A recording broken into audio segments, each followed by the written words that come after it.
Hey, welcome back to the Unbelievable Podcast. I am BJ Reidell, back here with my guy, Drew Mahowald. And today, well, it's been a couple weeks since we've talked to you guys.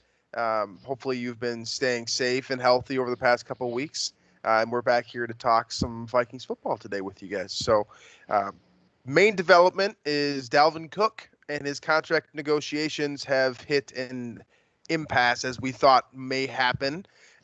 We discussed those contract talks a little bit on the previous show, the most recent show, actually.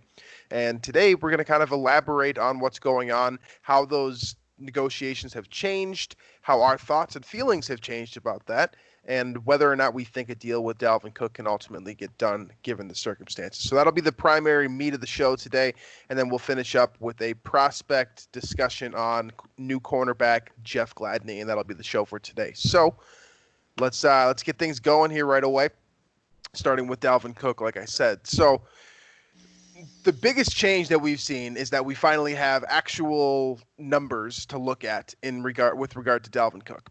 Everything that we had talked about previously was speculation based around what we thought might happen, based around what happened with Christian McCaffrey. And now we have kind of an idea of what Dalvin Cook is looking for, what the Vikings are willing to offer, and whether or not they can potentially meet in the middle. We actually have information on these things, so that's good. It's a good development for our purposes. And the problem, though, is that there's a bit of a conflicting reports, which is always going to happen when you've got agents pushing for one thing, news reporters just trying to find facts, and the team trying to hide as much information from the public as possible. This type of thing is going to happen, especially when you've got a premier talent like Dalvin Cook. So, Drew, why don't you bring me up to speed on what we think we know and what we do know about the Dalvin Cook contract situation? Yeah, so as of right now, this is a Tuesday evening, 6/9/2020. Nice. This is as of about 5:30 p.m. I think it was Courtney Cronin said, well, first of all, the reports are all out there now that Dalvin's gonna hold out or not gonna participate in any of the summer activities until he gets what I think the quote was, a reasonable deal. And so, then you had Courtney Cronin at ESPN say he's looking for something north of Christian McCaffrey, which would be completely knocking, the windows off of the running back market. I mean, McCaffrey got $64 million over 4 years, $16 million a season, and he is the highest paid running back in the league right now. And if Cook gets above that, that's astronomical, right? And then I think Darren Wolfson, kind of another local Minnesota sports reporter, insider, he said, looking for something that David Johnson got, I think, before the 2018 season, which was, I think, $39 million over 3 years. And so David Johnson is now in Houston, benefiting still from the Cardinals off that deal. So, and I think the other report, I believe it might have been Dougie. I wish I knew exactly who said this. It was not my own information, but they said the Vikings started offering Melvin Gordon money, which he got 2 for $16 from Denver this offseason. So that's where things are at now. And that's all. I mean, that's all we know right now. I like where the Vikings are starting, personally, but I'm sure that that's kind of one of those lowball offers. Like, okay, let's negotiate, meet somewhere in the middle. Which at this point, that middle seems to be at $10 to $11 million a season, which to me is too much. But it does depend too on length of deal, how much is guaranteed, all that stuff. As we've learned over the years, especially with like a Kirk Cousins contract, like the guaranteed dollars, the ability to get out of the deal in a couple seasons, that all matters quite a bit. So, it's tough. You don't want to make assumptions, react right away based on, what you know on the surface. It's important to look at the details. But the Dalvin Cook contract extension appears like, it's just assume it's going to happen before the next season. And it's probably going to be a lot of money and probably more than we're comfortable with paying running backs. Yeah, so that's probably the first impression here.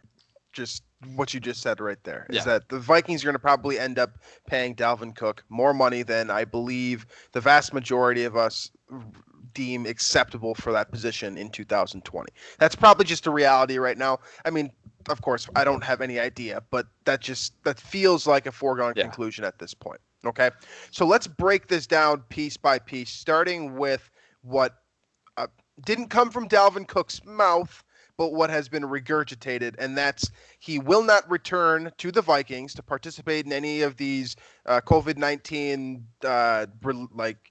influenced meetings or anything related to the Viking team activities leading up into and potentially through the entire season, unless he receives, at the very least, a reasonable contract offer. So let's talk about that word reasonable and what that word means. Not just what, I mean, I would be happy to go through the dictionary definition with you, but the term reasonable in itself is subjective, which makes this fun because, like I mentioned earlier, there are a lot of parties involved here that are going to be determining what the word reasonable means, right? Now, we're not talking about max here either, or we're not talking about lowballing. We're talking about reasonable. Like, there isn't a figure associated with the term reasonable because there's a lot of other, pieces that are influencing what you consider to be, repeat it, say it with me now, reasonable. We have no idea at this point.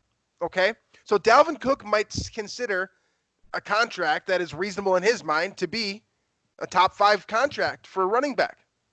That's probably somewhat fair. Is he a top 5 player at his position? Probably. We went through that on the last show, and we deduced that that's probably the case. So then you have to also look at the positional value. Okay. What's reasonable to a financial specialist, a la Rob Brzezinski, or an agent, potentially even, that has a good idea of what's going on, but maybe choosing to ignore it for the benefit of their client? These people know what's going on and what is reasonable from a positional standpoint. And those two numbers, unfortunately, do not correlate. Right. Well at all. In fact, we've gotten to the point where we're arguing that Dalvin Cook is worth the same contract as David Johnson, which is in itself seems very fishy just at face value. That's the entire indication of what I see in running back contracts. Like, I mean, there's David Johnson's the example. Le'Veon Bell is not a bad player, but running backs can't carry a team. Adrian Peterson had the best running back season of all time in 2012. The Vikings barely squeaked into the playoffs and were smoked in the wild card round. That is the ultimate ceiling to which an all-time great running back can alone carry a team. Barry Sanders with the Lions, I think they may have won the division once, the NFC Central or whatever the case was in his prime, right? They didn't obviously do anything more than that. So, and obviously it's different, at like defensive end and cornerback and quarterback obviously is the number one priority, finding a good quarterback. But look at these running back deals. Todd Gurley is the other example, the prime example. He got a massive deal. I think that was also before 2018. And now the Rams are, for a lot of all the reasons as well, but they're in cap hell. Right. And part of that is because they're still going to be paying Todd Gurley like $8 million this season. To play for the Atlanta Falcons, by the way. And so the Le'Veon Bell, got held out for the entire season and got the 4 years, $52 million, which is a solid deal to his credit. That's still a lot of change for a running back to get. But he went to the Jets. The Jets are still bad. His production has gone down significantly. And the Jets are not going to win more games based on him being there.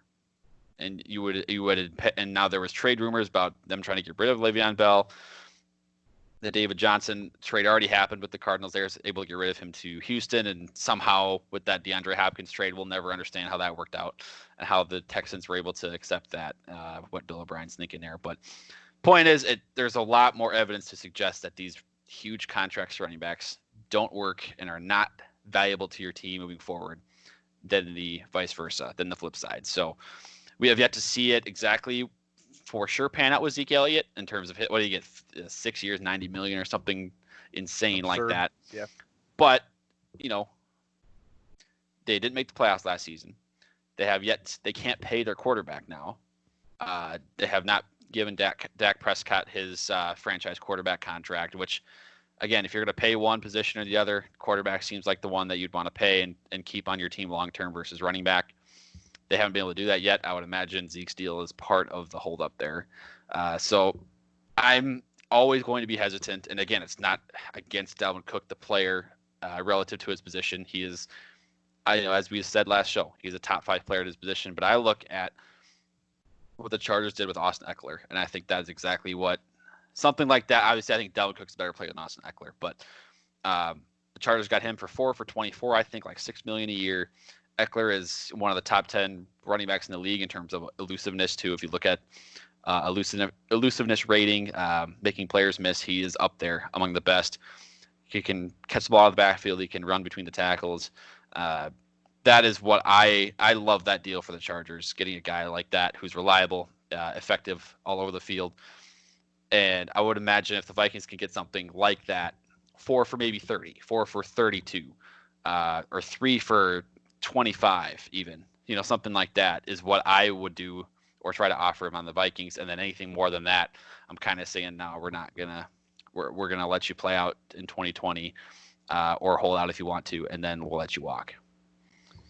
So basically all I can take away from all of that is that Austin Eckler might be the starting point for what's reasonable, both in the minds of teams and players. They can come together and 4 years, $24 million with an average annual salary of $6 million. That seems like a good starting point to me. That seems like a good kind of like if you were to draw a Venn diagram of where players and front office management guys, people, executives fall. I feel like that deal is like kind of a good middle ground where you could find somewhere to work. So the Vikings need to offer him that apparently for him to be, back in gear, which I feel like that's not the case because I think we've already heard that the Vikings have shown a willingness to offer at least $8 million per year on an average annual salary. So the reasonable comment for as much time as I've spent on this, I don't think it really carries any weight. I really don't, because I think Dalvin Cook's going to stay at the negotiation table because of what you said. Your options right here for a running back is get paid a ton of money and play for a 4-12 team, or get paid a substantial amount of money, maybe not necessarily what you're worth in your mind, for a team that has a chance to win a Super Bowl. That's what the Vikings qualify here as. You can choose the reasonable team, like the Vikings, or the unreasonable team like the Jets. Where do you want to be, Dalvin Cook? So that's one question that needs to get answered here. And one of the ways we're going to figure out how to answer that question is with leverage. So let's talk about leverage and where both of these sides stand here. Because this is very interesting because of how the Vikings' offensive operation is set up, right? This is what makes the leverage issue even a question. Under 9 out of 10 circumstances in the NFL, running backs don't have any leverage ever, period. I'm just being honest with you right now. If you can get a starter in the 5th round that you can pay $8 million less per year and get relatively similar production, you don't have leverage just because you're already aged out by like your 4th year in the league. It's unfortunate. It's not your fault as a running back. The CBA kind of screwed you with your rookie contract, and you don't have an ability to try to get paid more in the later years of your deal. But let's just be honest here. Most teams do not pay you kind of for your first 4 years on your second contract. Most financially savvy teams are not going to pay you for that. So we arrive at this point here where, generally speaking, inherent to the position, inherent to the negotiations, the team has the leverage. But because of Dalvin Cook's positioning on this team and how important he is to how this team functions, we have a bit of an issue here in terms of debating which side actually has more leverage if Dalvin Cook decides to sit out next season. Right. Well, that's the issue with having such an old school offensive philosophy, right? Like, so Gary Kubiak and his offense with the Broncos in 2015. Remember when C.J. Anderson and like Ronnie Hillman and whoever else was there were like viable fantasy running backs? It's because they ran the ball, not to a fault. They won the freaking Super Bowl, but they ran the ball so much because of, Peyton Manning was clearly over the hill and not hardly effective anymore. And then Brock Osweiler also, like, Peyton Manning was ineffective to the point where he was benched for Brock Osweiler that season. And it just happened to work because of how elite that defense was, and they ended up winning the Super Bowl. That's really the last time I can think of where like an actual run centric offense won, and it took an all-time elite defense to do it. And so that has carried into the Vikings now with the Kubiaks there, and it did in 2019. Dalvin Cook and the Vikings ran the ball more often, really, than any team in the league. And part of that is because they were ahead, sure, in a lot of games. But now that's the leverage that, Dalvin Cook and his agent have is, well, we were made such, like my client or I, depending on who's talking here, I was such a vocal point of your offense, and you can also point to these numbers that I saw today where, Kirk Cousins' efficiency did drop off just a little bit when Cook was on the sideline. So they can point to these things, and that's the kind of they might contact you about these stats, by the way. This is the ounce of leverage that Dalvin Cook has. Are just those little things where, he's getting 25 carries, 28 carries. I think he had in the wildcard game against the Saints. Like that is valuable to have the guy that you trust to carry the ball that many times in a game, right? And so that's what they're going to point to. But, on the other flip side, like there's just the examples around the league. Look at the Super Bowl teams and who their running backs were. 49ers had Raheem Mostert, who had bounced around like 6 teams, undrafted. Right. And he finally found a good scheme with a good personnel to kind of showcase his talent, put up 200 yards and 4 touchdowns in the conference championship game. On the flip side for the Chiefs, Damian Williams, I think he was also undrafted, has like the record for touchdowns for running back in postseason play now or something close.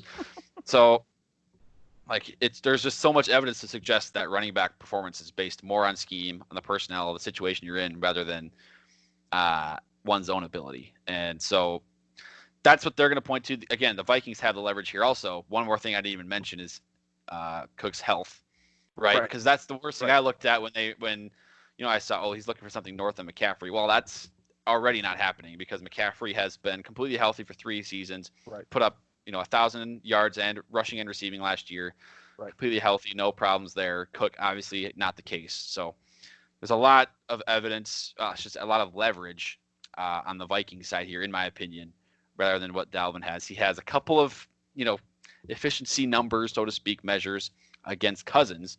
And then, of course, maybe a couple of games here and there where he really kind of carried the offense, where the offense ran through him at the end of games to kind of bleed out that clock, which is very Mike Zimmer, Gary Kubiak style. So that becomes a problem for the Vikings if he sits out, right? Or at least you'd think, right? The question then becomes, so how we determine how much leverage Dalvin Cook has versus how much leverage the Vikings have. Like, we have a very strong idea of what the Vikings are arguing right now. It's all the points that Drew just laid out for you. It's the history. It's the current precedent. It's everything that's not Christian McCaffrey basically suggests do not pay this guy big money. So the Vikings are arguing from that side. Yeah. Well, even if you look at McCaffrey, unbelievable season in 2019, right? Productive as a receiver, as a runner, like one of the best seasons of all time. The Panthers were 5-11.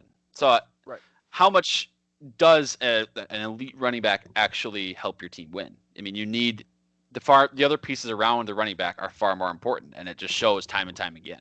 Right. Which brings us to the question then is, how much leverage does Dalvin Cook have, which can be determined by how much of a drop-off will the Vikings face if he does not play in 2020. That's basically the questions they have to ask themselves. Is how much is this guy worth so that we don't get so much worse in the backfield that we can't make it up through our receiving core or, with Alexander Madison and so forth, right?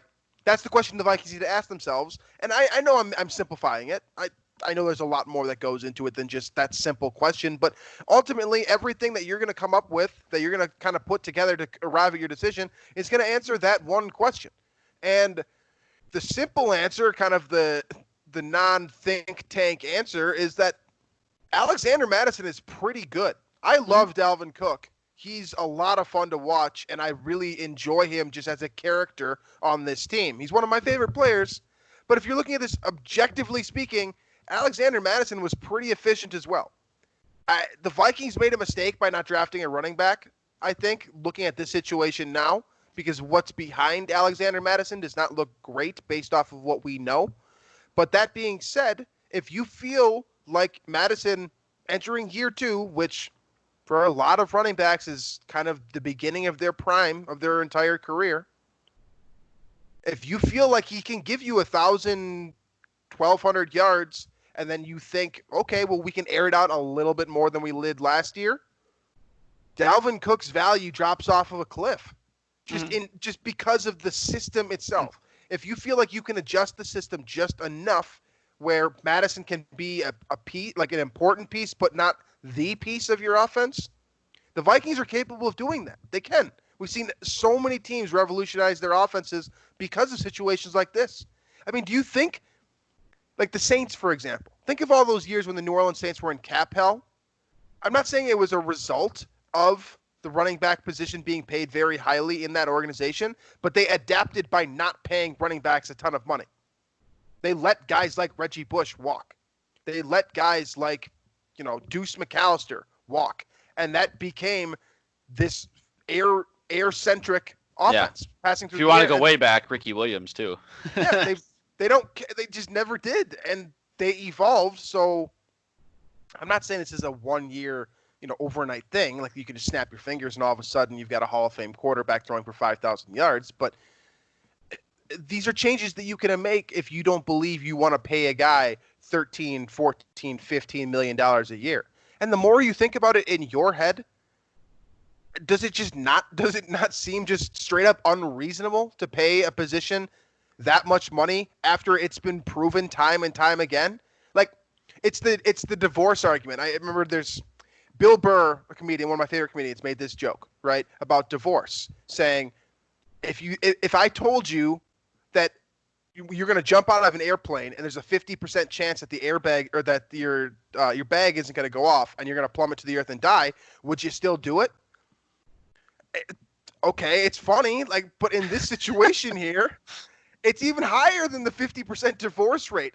All these running backs that are getting paid, they never win Super Bowls. So if I told you that if you pay a running back too much money, $13, $14, $15 million a year, and completely destroy your cap, that your team's not going to win a Super Bowl, I mean, as a Vikings fan, your reaction is, well, we don't have any anyways. But generally speaking, you would respond to that and say, I don't want to do that. Yeah. I'm not in for that because I want to win. Right. And that's just real. That's just what history has told us to date. The one possible kind of exception here is like if your quarterback is on a rookie deal and you don't have to pay your quarterback for 2 years, you could give your running back a bunch of money in the first couple of years and then worry about the QB contract in that third year or something. That's kind of what the Rams that's where the Gurley deal is excusable, I guess, is that they had Goff for a year there on his rookie deal. But then they gave Goff that massive deal after the Super Bowl run, and that's when things went south for the Rams. But it's, you mentioned kind of the replacement of Dalvin Cook and it being Madison. So down the stretch last year when Dalvin was hurt, Madison also was hurt, which kind of that sucked for our purposes now. Yeah, because we didn't get to see the Vikings, in a big spot, right, with Madison at running back and how much of a drop off, how much maybe would have helped. How we didn't get to see any of that because we saw Mike Boone. I'm talking specifically about that Green Bay Monday night game, week 16, when the offense pretty much did nothing all game. They had like 5 first downs or something like that. And I'm not saying that it's all Mike Boone's fault because, again, I still think the running back position is largely influenced by outside factors. And the Packers just zeroed in on the run game in that game. And Kirk was bothered early. Nothing worked.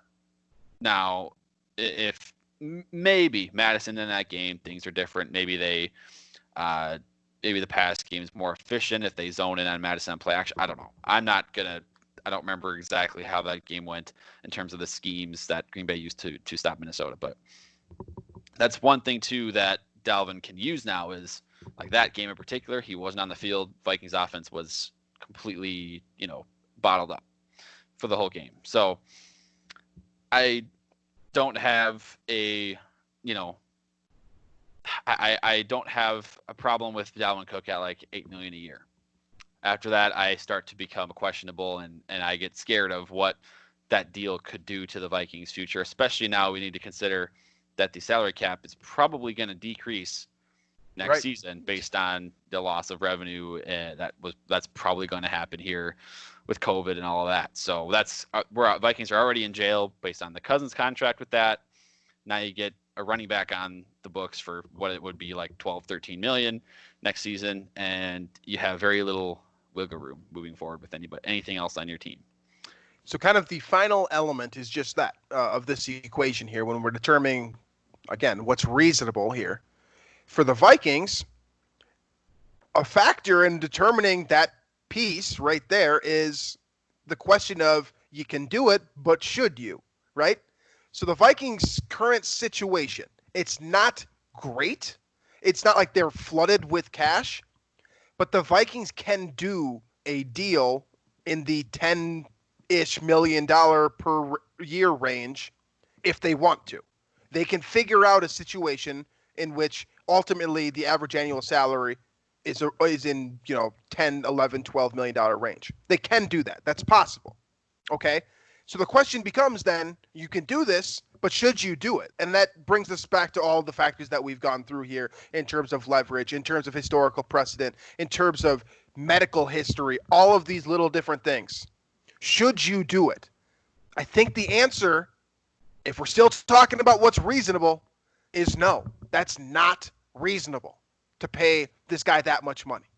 Period. It's probably not. No. I mean, it's too influential into what your team does moving forward into the future. For this 1 year, if you want to pay him $12 million for 2020, okay, but the next 2 years of his contract should be like $4 and $4 million or something like that. So then we're back down to, you know. Which at this point, and here's the thing, we need to make this clear. We totally get, like, Dalvin Cook should be asking for 12, 13 million a year. Right. That's what he should ask for, because other teams in the NFL are giving running backs that much money. And he is clearly an elite player at his position.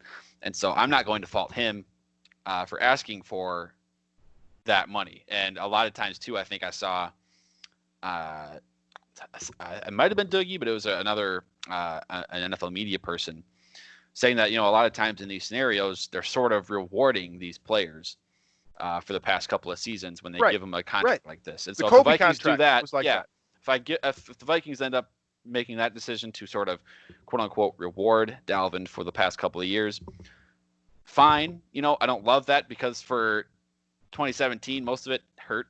A lot of 2018 hurt. Right. What are you paying for? You're paying for 12 games basically.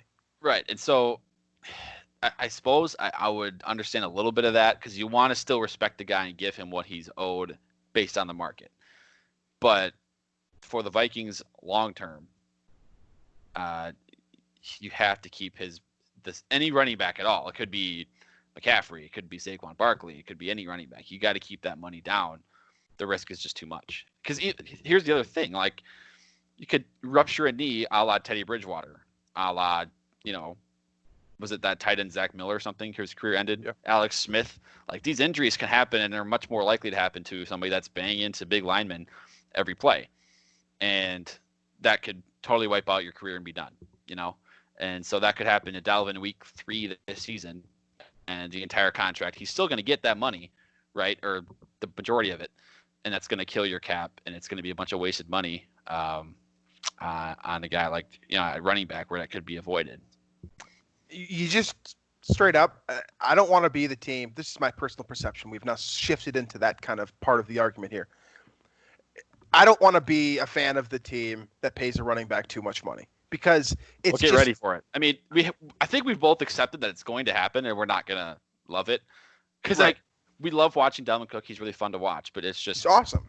Financially speaking, what's best for the team to win, where the money should be allocated, it's just not at running back. Let me ask you this question about Dalvin Cook, and this will be the last couple things here before we move into Jeff Gladney. But if Dalvin Cook wasn't a record-breaking running back at Florida State, would we even be having this conversation about paying him this much money? Because he has basically one good season. The rest is injuries. So if he is just if his talent, you take his talent and you put that into the body of, a fourth round running back from Arkansas, and you Well, combine with the production that he's had at this level. Well, of course, a lot of it is name power, right? I mean, that's what I'm saying. I'm saying that his new contract will be as much name recognition and power as what he's actually proven on the field. Well, so let's 2017, the first 4 games when he was healthy, he was a stud, right? So I think he's been a stud all the time. But has he been it long Florida enough? State, probably not. I mean, we both have the same idea of what we think the contract should be. So let's just finish up with that question then, straight up. What should the contract look like, and what will the contract look like now that we know what we do? So, I would give him like 15 to 20 mil guaranteed. That's a lot of guaranteed money for a running back, but I think it's going to lower your total hit quite a bit. So I'd say something like 3 for 24. Give him 20 mil guarantee the first 2 years. Third year, you can get out of it. That way, the Vikings have basically 2 years where they are paying Dalvin kind of more than they should probably, but then third year, you can get out of it. Worst case scenario, you have 2 seasons where you're really paying this guy kind of more than you should, and then you can get out of it third year, kind of restart. And at that point, too, Kirk, you might be restarting at quarterback as well. So, okay, so to go off of that, Dalvin Cook turns 25 years old on August 10th, okay? So if I'm Dalvin Cook, I don't want anything more than 4 years for sure, and I'm probably trying to keep this at 3 years. Just looking at kind of his career trajectory, if he can give 3 more great years of 1,200-yard plus production in Minnesota, he will earn another 3 or 4 year contract that will carry him probably beyond his prime and pay him more the Revis deal, basically. You're paid a lot more money than you're actually worth later on in your career, right? So if I'm Dalvin Cook, I'm trying to get 3 years here because I believe in myself and my ability to produce at the NFL level, because that's all we've seen. But on the other side, dude, look at your injury history and be like, all right, I want to get the bag now, something long term. There is that, but now the way to quote get the bag now, as you were, is to get it in guaranteed money. So I want 3 years here, and the deal itself doesn't need to average more than $10 million per year. We could be talking like a $24 million deal, but we're talking 18, 19, $20 million in guaranteed money. Yeah. If I'm Dalvin Cook, I'm saying your biggest concern is the future, right? Okay. Your biggest concern is me getting hurt and killing your cap in the future, right? Okay.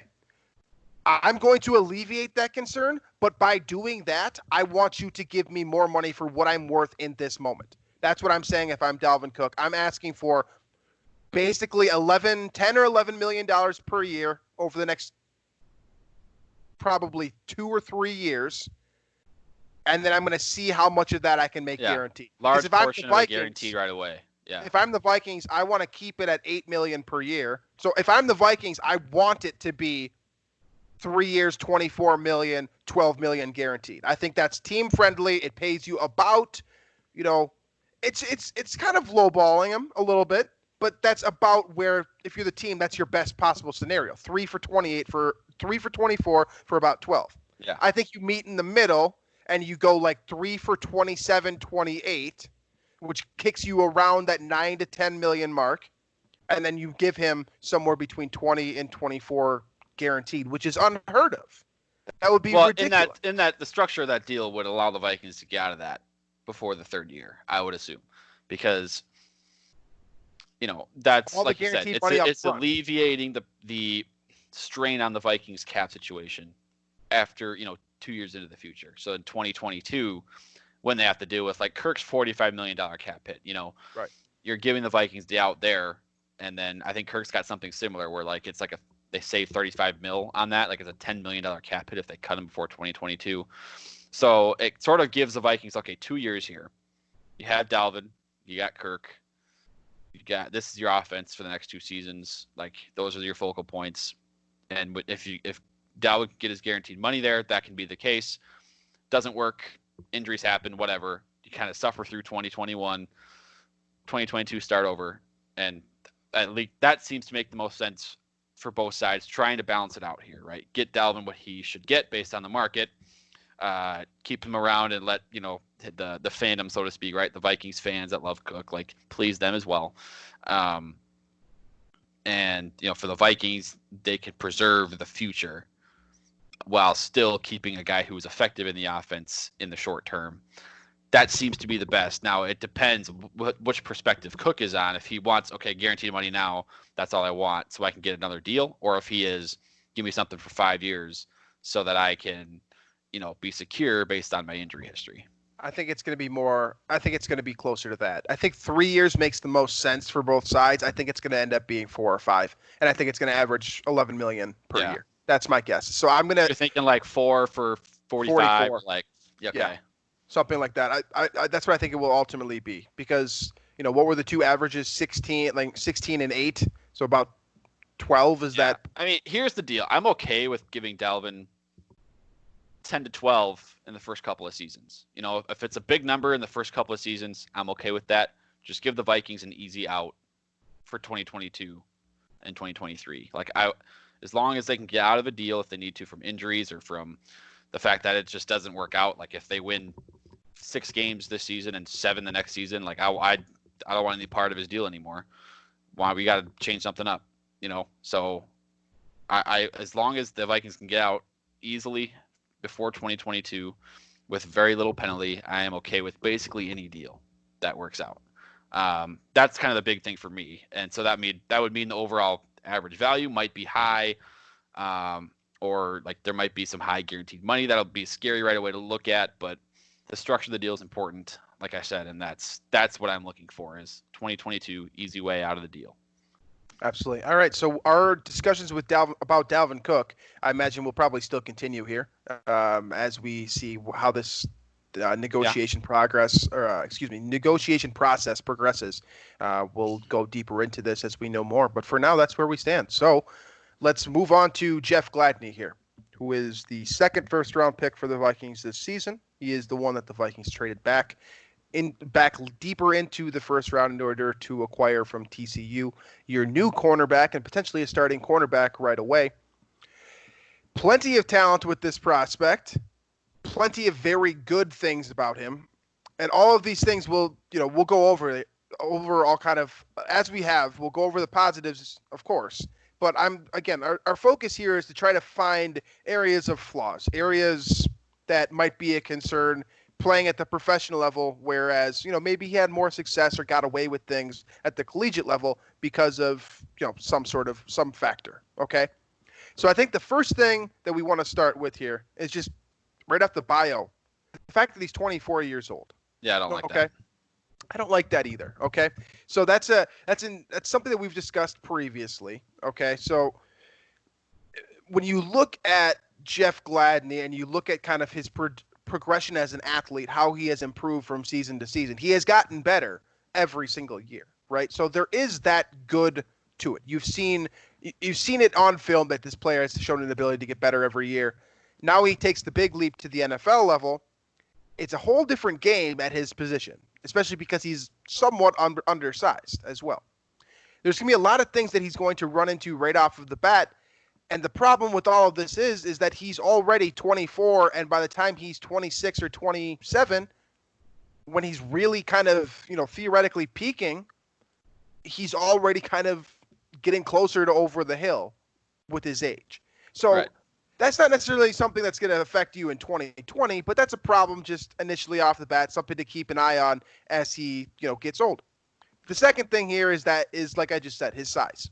So we're not even evaluating on-field performance with these two factors yet. We're just looking at things that might influence his career. The fact that he's under 6 feet tall, the fact that he is, quote, a little bit smaller than, you would like, about 191 pounds. He needs to add a little bit of weight. That, to me, is a 2020 concern because immediately you have to worry about, well, can his body adapt to the NFL? will he be playing a position, within the cornerback position? There's both outside and slot, and there's different coverages and different styles that you have to play. Will he be able to adapt given his frame?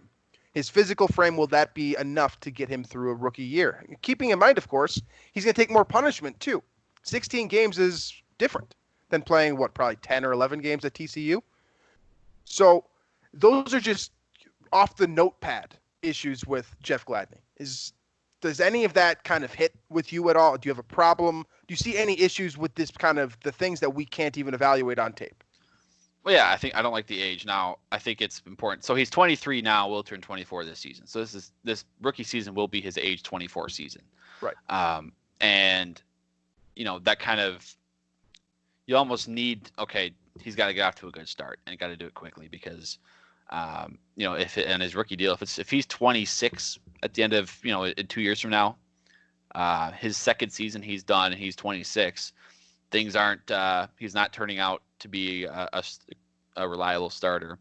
You're already kind of done with him. Like, you're already done. He's off the team after his rookie deal.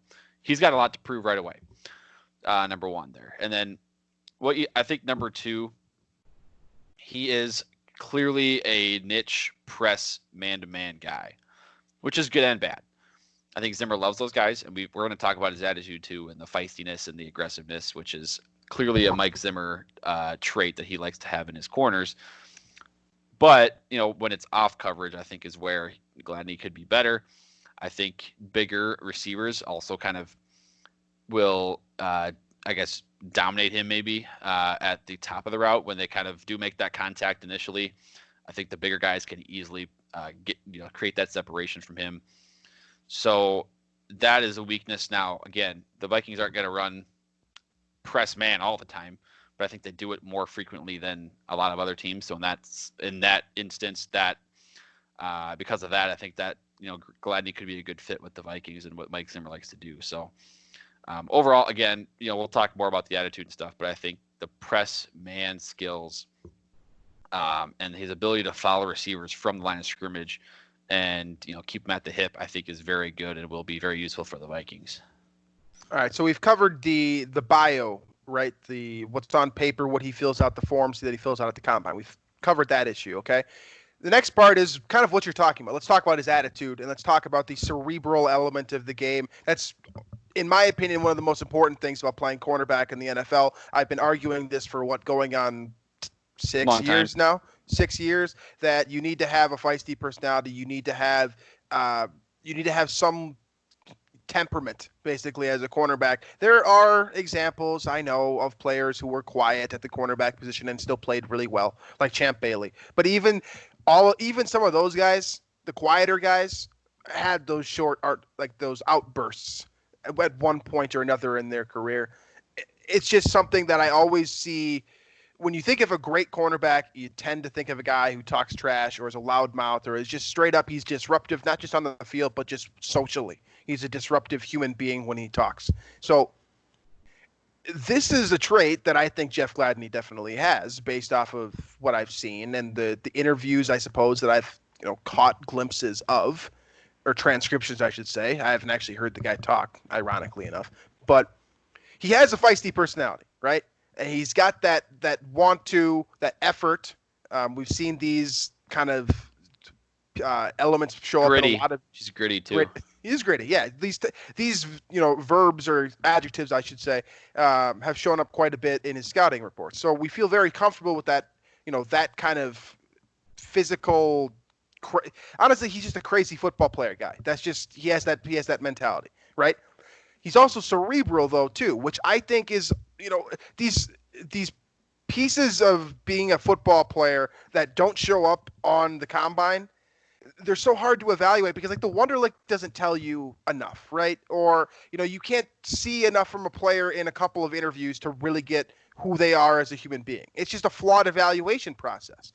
But this guy has shown up on film, showing up always in the right spots, great ball skills. So he seems to have a good idea of how coverages work, where his leverage is, where he needs to be, and how to help out in a situation where he has maybe a weakness over the top. He seems to understand these things, and these are very, very important when you're making that transition to the NFL level because, as you just stated, he's 24. He's got to get off to a hot start. He's got to know the playbook. He's got to know what's going on. And, at least from my vantage point, it seems like Jeff Gladney is a guy you can count on to know what's going on at all times, which really, in the NFL, is probably about half the battle, if not more. At defensive back, yeah. I mean, it's how many times do you see a coverage breakdown because somebody just completely forgot the assignment or there was a miscommunication or whatever the case is. And how often do those moments define games? Quite a bit. It's quite often. Now, this isn't to say he'll never be at fault for something like that, or as a rookie, it's natural for mistakes like that to happen. But right. I think it's going to be. I think so. In comparing him to like Mike Hughes, for example. I think Gladney's going to be better out of the gate in that press man situation. I think he has the better skill set, better attitude, better track record in that situation. Now, on the flip side, if we're talking about zone, if we're talking about off-man coverage, which the Vikings have been playing more of, by the way. Which I don't. So the pet peeve I had from this defense in 2019 was third down and medium, third down and 5, playing 6, 4, playing 8 yards deep. Yeah. Little hitch route, little slant route, whatever it is for the first down. Oh, that bothered me. Doesn't even touch the cornerback. Yeah. Right. That's a play caller issue, but right. Yeah, which so. And I don't know. I'm not a smart play. I'm just a dude. Like I'm just a fan of the football sport. But like I don't know that's more of a play caller thing, scheme thing. But when you have a guy like Jeff Gladney who projects to be a reliable press man corner, those are the scenarios where I want him to be out there up in somebody's grill at the line of scrimmage. And that seems like, if you draft a guy like that, that's what you want your third down defense to be. And that's why the Vikings were so effective in 2017 on third down, best third down defense of all time. They got up in the other, the opponent's grill, the receiver's grill. Xavier Rhodes was so great at it. Trey Waynes was solid at it for a guy who wasn't supposed to be good at that in the NFL. And the Vikings defense thrived off of that. So I'm hoping that's what they're doing here with Gladney, is to get back into that sort of, that kind of game plan, get up in somebody's face and throw them off the route a little bit, let the pass rushers get after them. So let's go off of that then and actually talk about what he does on the field. So now that we've covered, his transcript and what's going on upstairs, the physical elements, for the most part, are very good, with the exception of the fact that, he's a little bit undersized. But in terms of athleticism and his ability to cover, his technique, his hand placement, these things that he can literally control, right? These are things that he's very, very good at. Fundamentally sound, especially in press coverage. The zone coverage thing, yeah, we'll talk about that, I'm sure, in a negative light plenty of times this upcoming season. But in terms of press coverage, it's a guy you can trust and a guy who knows how to do it. And on top of it, he likes it too, which is very, very important, I think, as, for how this position should function. You should enjoy your craft, and this guy certainly seems to. He will fight you to the very last step of your route. That's just the player that he is. So that suggests that, he could be a very good player immediately, just because when you're passionate about something and you're passionate about your craft, I mean, there's no proven science to this, but generally speaking, people who are passionate about what they do, they tend to be a little bit more successful than people who don't seem to care about it as much.